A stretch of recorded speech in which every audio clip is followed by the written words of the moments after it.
Joining me is the panel, Michael Kroger, former Victorian Liberal President, Steve Conroy, former Labor Senator and Cabinet Minister.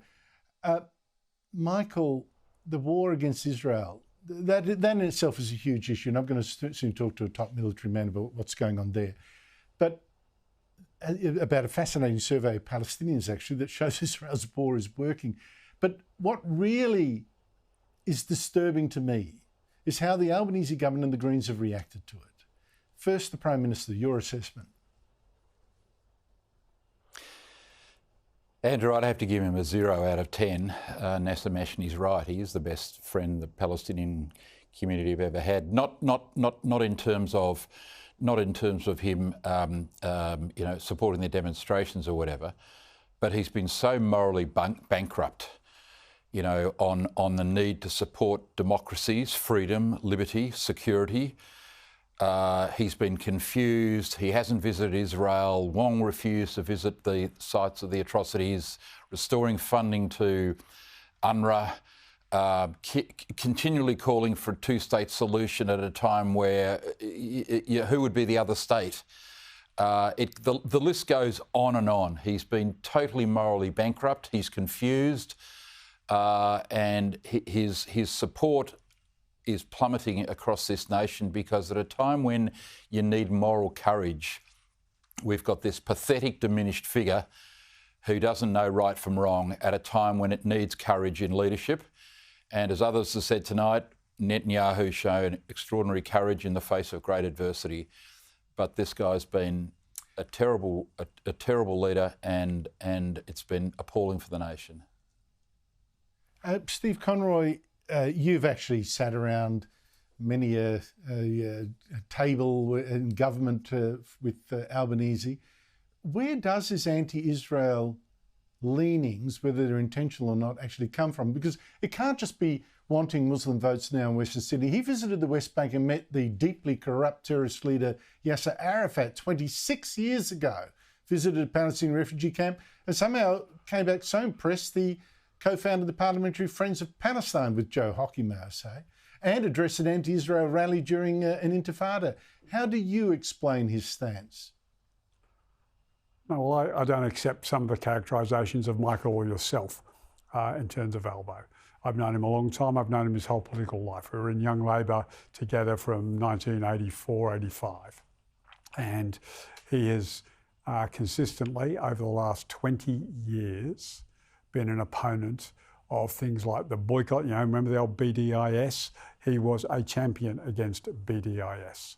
His statement even today was a magnificent statement in support of the Israeli people and in memory of the people who were massacred. So I don't accept your characterisation. I think there is a broader I don't accept your characterisation of his speech. And you've made reference to the point where Jews around Australia feel disappointed in him, abandoned by him. How do you explain the fact that he didn't go in as hard for Israel as, say, Bob Hawke? Well, what we're seeing at the moment in Australia is a very significant shift in the broad left.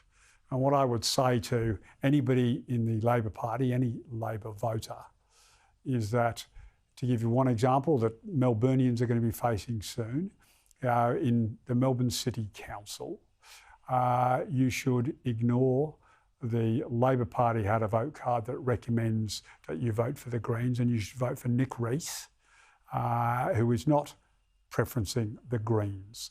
And if you're going to vote for the Labor candidate number one, you should not follow in preference to the Greens anti-Semitic party after that. And Labor voters all around the country need to start thinking about this going forward, because you've seen that poll today, the vast majority of Australians are beginning to turn their back on these daily protests, these weekly protests. Can I just interrupt and endorse what you just said? Because I think you spoke for me and for Michael Kroger there in the Melbourne City Council election. Labor is disgraceful in preferencing the Greens, given what we're seeing.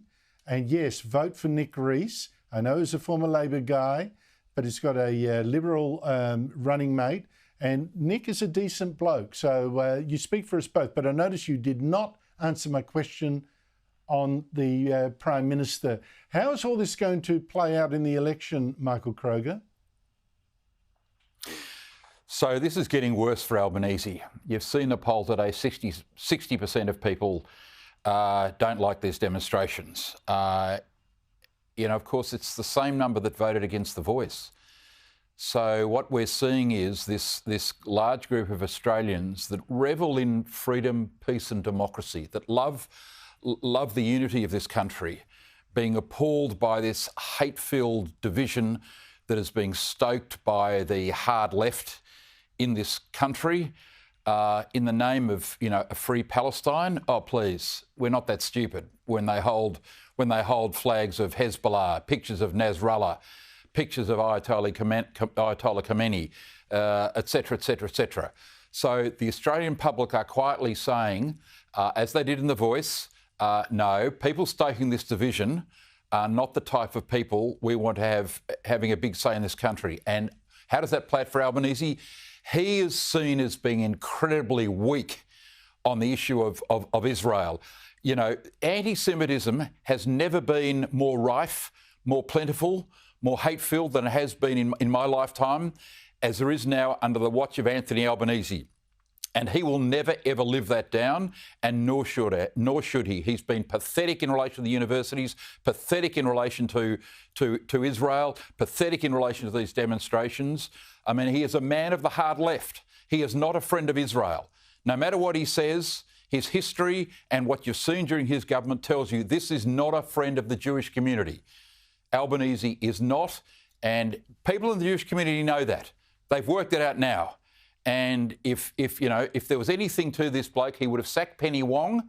He would have sacked Wong months ago and had someone in there who actually supported freedom and democracies and the rule of law, the types of things they have in Israel, which they don't have in any other Arab country in the world, Andrew. Michael Kroger, Stephen Conroy, thank you both for your time.